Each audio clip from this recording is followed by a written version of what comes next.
What's up? Dane here to give you my personal top 10 movies of 2024. Now you might be asking, random video, I know, but this is LD Unfiltered. We do everything. Eating, we do that. Reviewing movies, fuck yeah, we do that. Studying, we do that too. Cook, if you want us to cook food, we can do that too. So hey, welcome to the channel. So yeah, for today, I'm gonna give you my top 10 movies of 2024 and some honorable mentions. Now disclaimer, now these are just my opinions. These are my personal picks. It's my opinion. Opinions are opinions. Deal with it. So, now also, additional disclaimer, I haven't seen every movie of 2024. There are probably a lot of good ones that I missed out on, mainly because I live in the Philippines. Not everything gets released here, or some gets released late, i.e. Nosferatu. That movie I really wanted to watch, but it released in America in like December. It's gonna release here end of February, so that's a movie that I just can't watch yet. I can't give a review on. So that won't be on the list. Movies like that won't be on the list. So here are my honorable mentions. Starting with Gladiator 2, Smile 2, Juror Number 2, Inside Out 2, Conclave, Transformers 1, The Fall Guy, It's What's Inside, Sing Sing, Long Legs, Furiosa, Hitman, and Late Night with the Devil. Now, I know there are a lot of honorable mentions, but I just couldn't remove any one of them. You know, I had a hard time, but I had to mention these movies because I feel like these are just movies I like and just need more attention. You know. So with that out of the way, let's now get into my top 10 of 2024, starting with.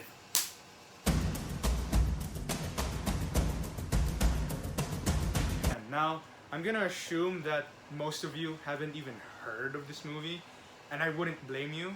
But yeah, this was a movie released in May, and I actually got to see this in cinemas, and I had a damn good time in this movie.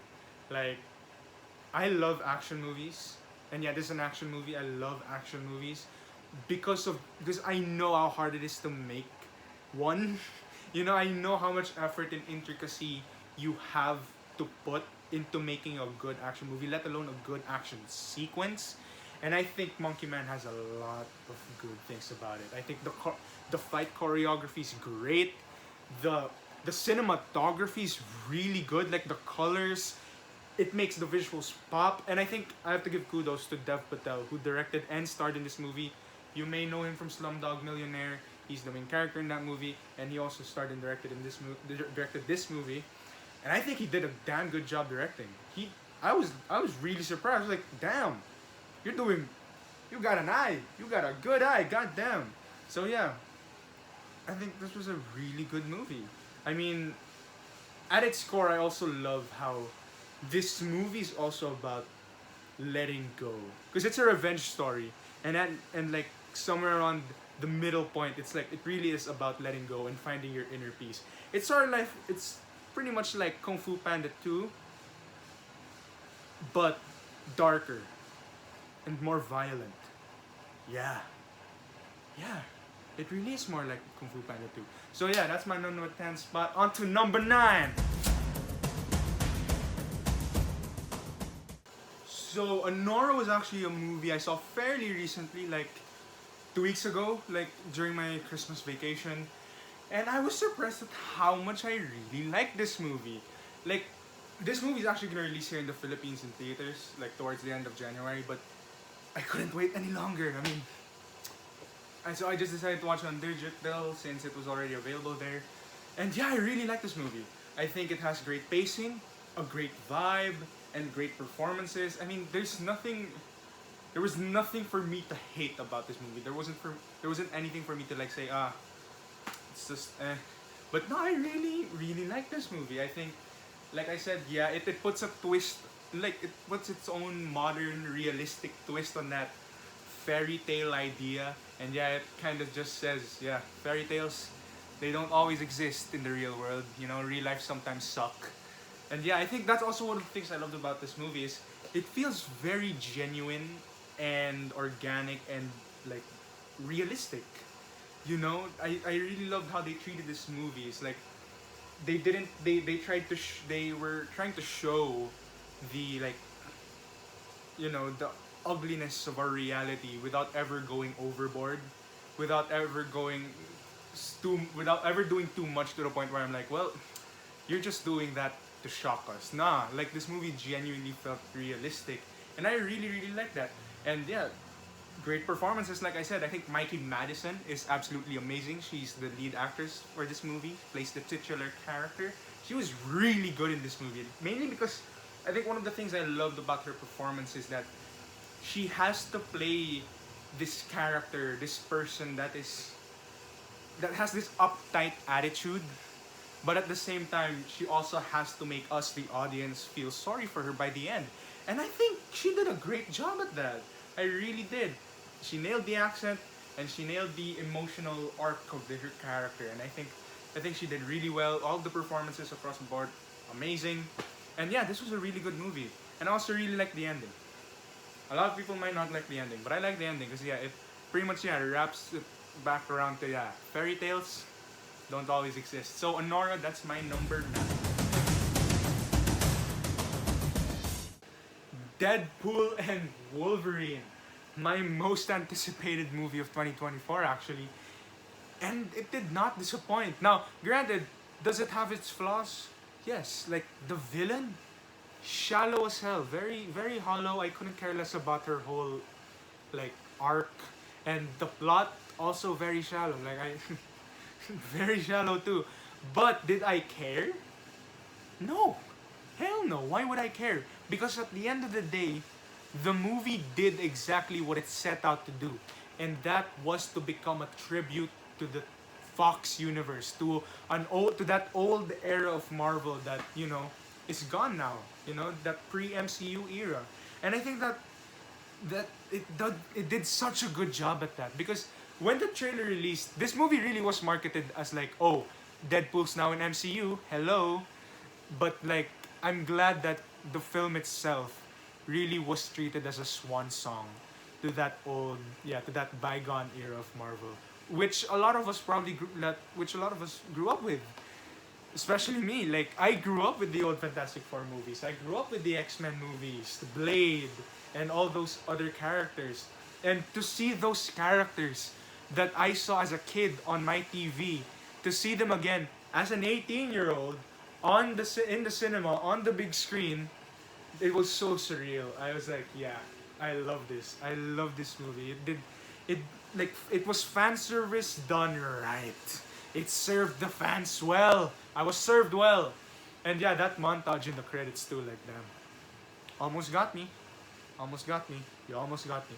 And yeah, as always, Ryan Reynolds was really good as Deadpool. That's all. He's great as Deadpool. He's basically Deadpool himself. Hugh Jackman, irreplaceable as Wolverine. What can I say? And also, this movie I think also did well in terms of like transitioning from the comedy, from the comedic scenes to like the dramatic ones. Like that scene in the car with Deadpool and Wolverine, where it's like he's like telling a lot of jokes and it's like being comedy, and then suddenly it's just Wolverine like being real and just screaming his lungs out to Deadpool. I was like, oh, that's so intense. I love that. And also the music, like Madonna. Hey, it's Madonna. Like the most perfect needle drop, the most perfect use of a Madonna song in a long time in a movie. That was great. It was great. So yeah, this movie was a whole lot of fun, and yeah, it's fan service done right. What can I say?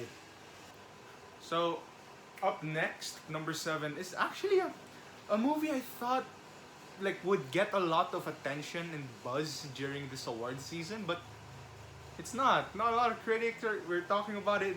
Like yeah, it's not getting a lot of nominations this award season, and that actually kind of shocked me because it's a pretty good movie, and I'm talking about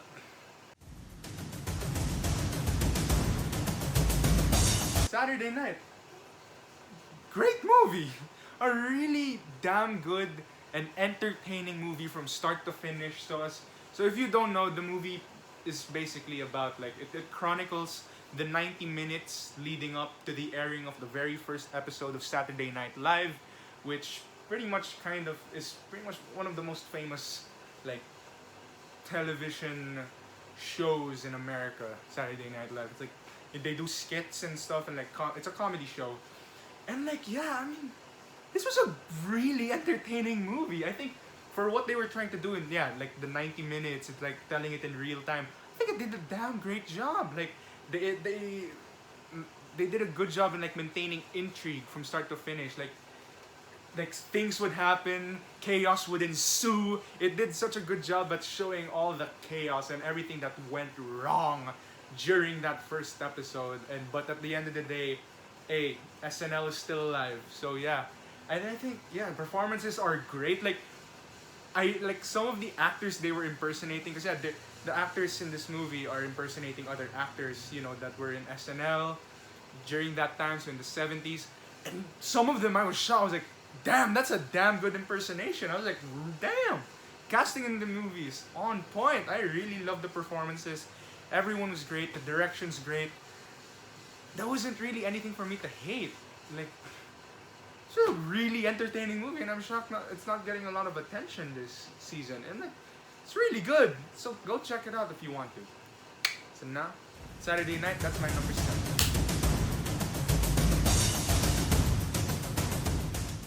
Alien Romulus. Probably one of the most fun movies and one of the most fun experiences I had in the cinema. This was a lot of fun, and I really, really enjoyed this movie. Because I'm a fan of the Alien franchise. I love that franchise, especially Alien and Aliens, of course. Like, sure, the other movies are they're kinda but Alien and Aliens especially, like Alien, the first one, is one of my favorite movies of all time. Aliens, I think, is one of the best sequels of all time. And I love that for Alien Romulus, they brought back the vibe of those first two movies, where it's like claustrophobic sci-fi space horror. And I really love that. I really love this movie. It's exactly what I wanted. Like, the team behind this movie, they understood what the fans wanted, what the fans were craving for when it comes to the Alien franchise. And they delivered. They fucking delivered. The visual effects, too, are amazing. Like, considering the budget is less than $100 million, the visual effects are great. I was watching this in cinemas. I was surprised. This movie looks really good. I was like, damn, it looks good.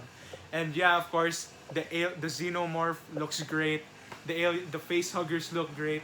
Like, and I love that this in the production design too. They also paid homage to Alien Isolation, the game. So if you played the game and if you watch the movie, you might find a couple Easter eggs there.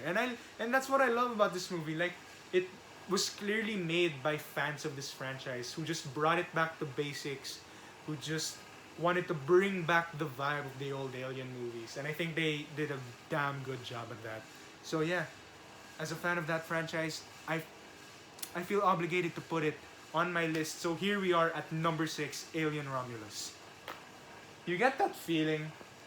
Do y'all ever get that feeling where like you just look at a movie, like before it even released, you just look at you just watch the trailer, and you just couldn't give less of a shit about it? Like, you wouldn't think it would be all that good. Like, you're just not interested. And then when you finally watch it, it's suddenly really good. And you suddenly really like it, and it surprises the hell out of you, and you're proven wrong. It's a damn good feeling. And that's what I felt like with this movie in number 5. Like, it's one thing for a movie to surprise me. It's one thing for it to end up on my top 10 list. And it's another for it to end up on my top 5. That's insane. So here we are. My number 5 of 2024 is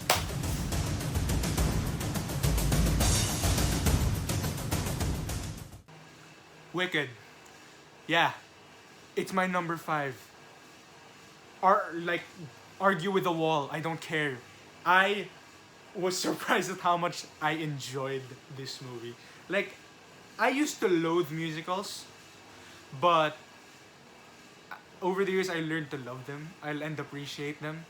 Cause yeah, I appreciate the artistry behind making a good music, not just a good musical sequence, but just a good musical. You know, just getting a story and turning it into a musical, telling a story that way. I just learned to appreciate that, and I think Wicked did it well. Like this is coming from someone who never watched the original Broadway musical, so from that perspective, yeah, I loved Wicked. I love this movie. I think the performances are great. I already made a review on this movie on the channel. Go check it out. Please give us views, please. So yeah, like the production design, top tier. The performance, everyone was great. Cynthia Erivo was the Wicked Witch, did amazing. But Ariana Grande also did amazing. The singing, great. Dancing, great. It checks all the boxes of a good musical.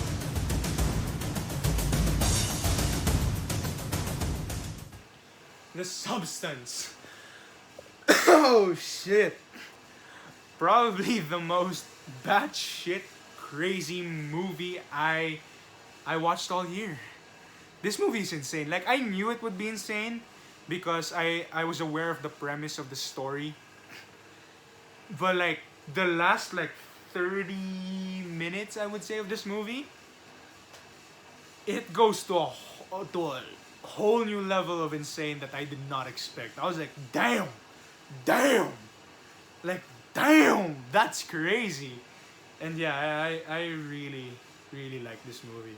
Like it's exactly my kind of movie. It's exactly my type of movie. It's right up my alley. It's a body horror that like tackles beauty. It tackles, yeah. I also love the themes that it tackles: beauty standards and just how time beats all of us. You know, time's undefeated, and how the entertainment industry, once you grow old, it just pushes you out. You don't matter anymore. And I like how the movie treats those themes. And yeah, and with this kind of story too, it's just yes, it's creative, it's ambitious, and it's original.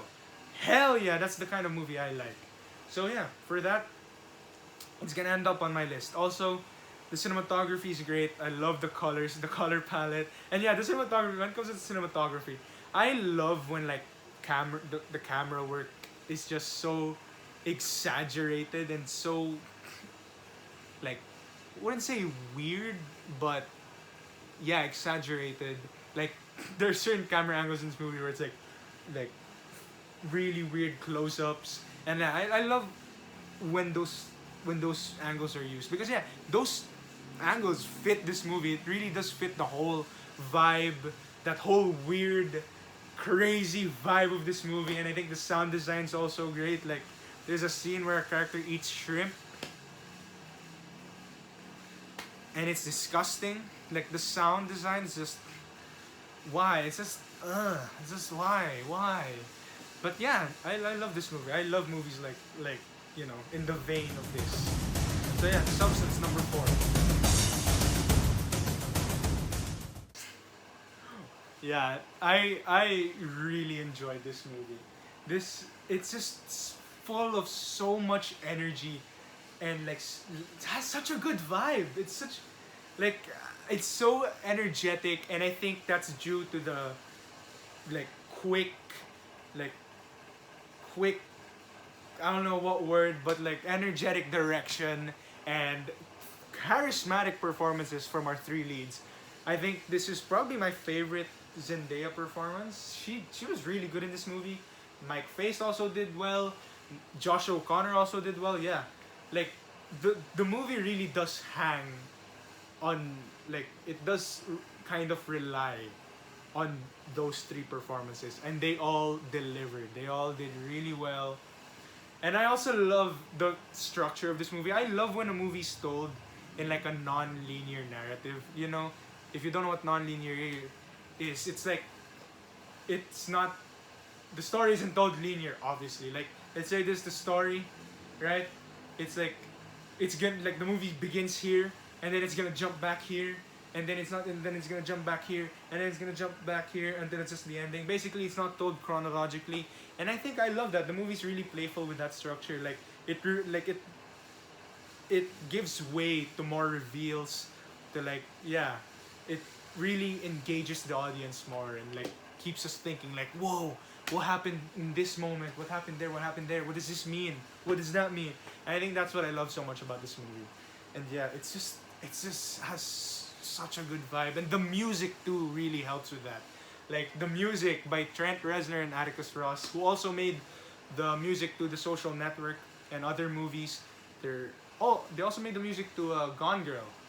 Yeah, they made a lot of music for movies. They did their music's amazing in this movie. It's so, like, especially the music that's used in like the ending of this movie. It's like, oh man, and also that ending, the cinematography is so great. It's just so good with all those experimental angles. And yeah, I love when a movie's like that, when they're willing to take risks, and it paid off. I really, really like this movie. So yeah, that's my number 3.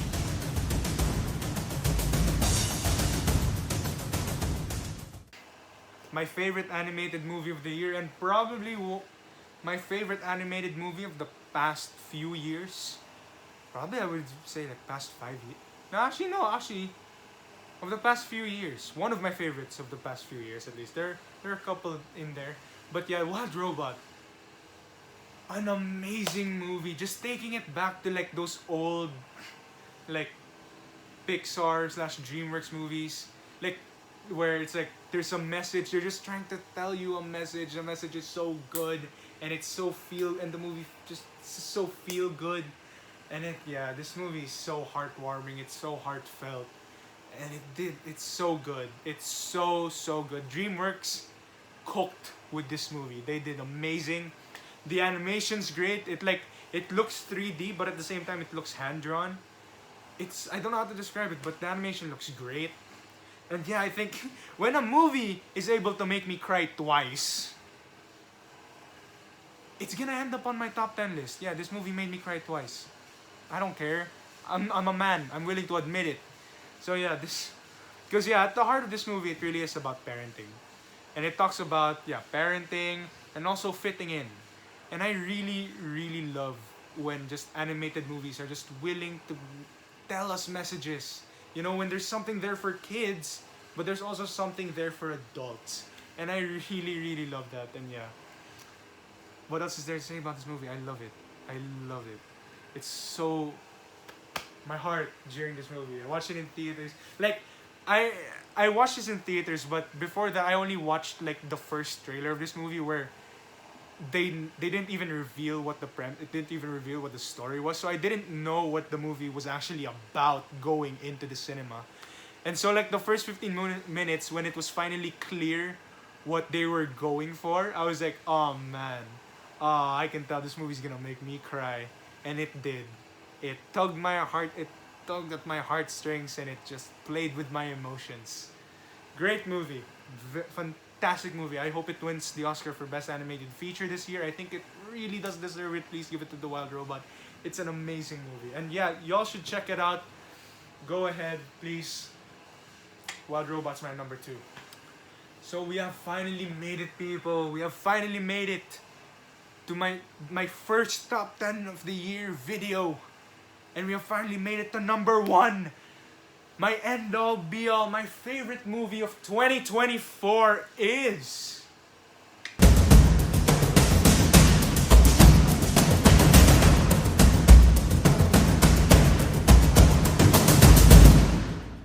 What did y'all expect? I feel like my friends knew Dune Part 2 would be my number 1, yeah. It's my number 1. I loved Dune Part 2. What else is there to say that hasn't been said already? Like, what else is there to say that hasn't been said already?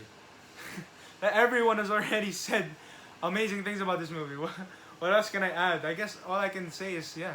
Like, it's rare for a movie nowadays that's released, like, nowadays.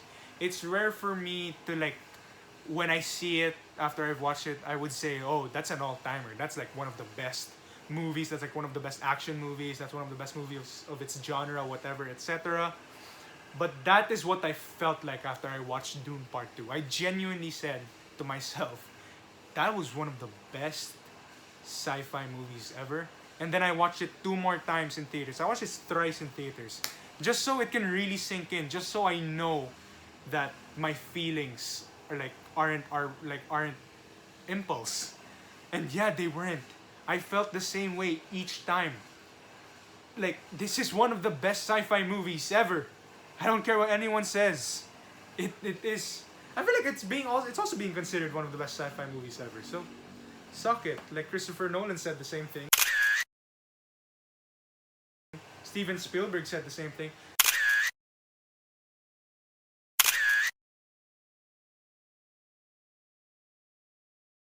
Screw it. Hey, I'm not alone in saying that. A lot of people are saying it. So yeah, I think this movie's amazing. Like, this is why I go to the cinema. It's movies like these is like it's why I go to the cinema. It's everything I want from a cinematic experience. It really is. The visuals are amazing. It's so immersive, man. Like, I was like, oh, like it really, you really feel like you're in the world of Arrakis when you watch it. It's so good. And the production design, of course, Denis Villeneuve proving himself to be one of the best directors of our generation. This is the guy who made Prisoners, Sicario. I haven't watched Arrival yet. I plan to, but I heard it's amazing. He made Blade Runner 2049. Like, you may not like some of his movies, right? But you cannot deny this guy has an eye for striking visuals. And you gotta dig it. You gotta dig it. He's amazing. I love him. Timothy Chalamet proving to be an absolute commanding presence. I think this is one of my favorite This might be my favorite performance from him. He was really good in this movie. To be fair, I haven't watched his new movie, his Bob Dylan biopic, A Complete Unknown. But so far from what I've watched, this is my favorite performance from him. Zendaya did well. Everyone in the cast did well. Yeah, I think this movie, this is like one of those movies that don't that are rare to find. You know, like these come once in a while. Once in a blue moon, you get a movie like Dune Part 2, where it's an all timer, and like it's this is what I want from this is top tier blockbuster filmmaking. Like, yes, blockbuster and art can be the same thing. Yes, and I really and yeah, I love this movie, and I really hope it wins Best Picture. Please, please, please. That would be amazing if it does. Like, you know how rare that is in a sci-fi movie to win Best Picture. That would be amazing. So yeah, Dune Part 2 is my favorite movie of 2024. It really is clear. Granted, like I said in the intro of this video, there are a lot of other movies I haven't watched.